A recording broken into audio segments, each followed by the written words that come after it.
There are a few tools that can be used to make a thread shanked button. We have the awl. We have this ruler that also has a spot for thread shank buttons. But we're going to go ahead and use a toothpick for this demo. Essentially, you just need something to maintain the space between the button and the garment. We have a double thread with a knot at the end, and we're going to start from the wrong side of the fabric. And we're going to do 2 small 1/8 of an inch back stitches right in place for extra security, because buttons are weight bearing.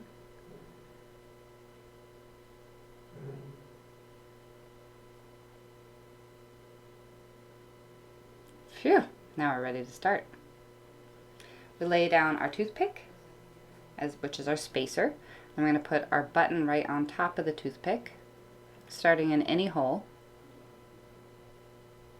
We're going to travel back through a different hole, take a bite of the fabric right where you did those back stitches,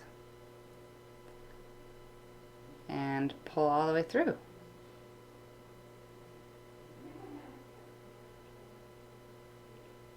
Now coming back up from the back, come through another hole.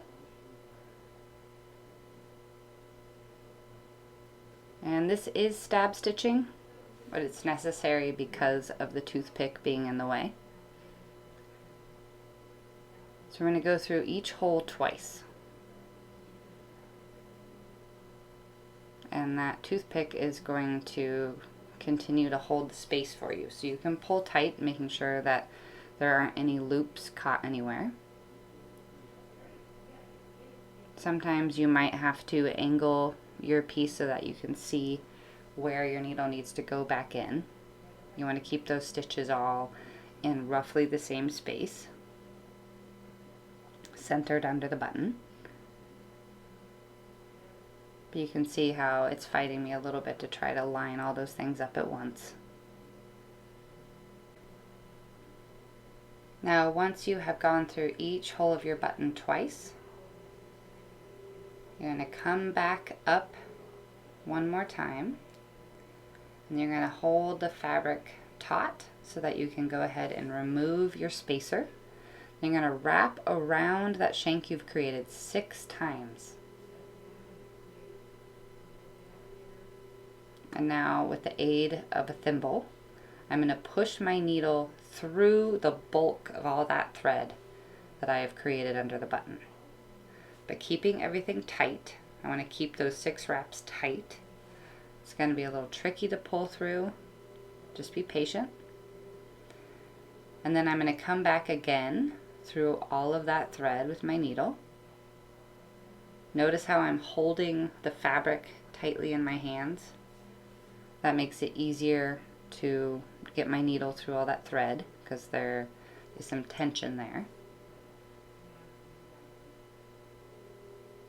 And last, I am going to take my needle and go through to the back of the fabric, and I'm going to tie off.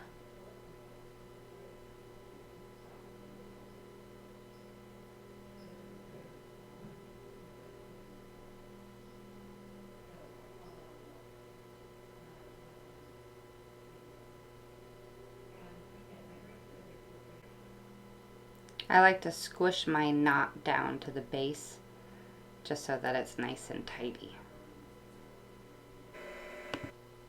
Now you can see the space that we have created, and that's a thread shank button.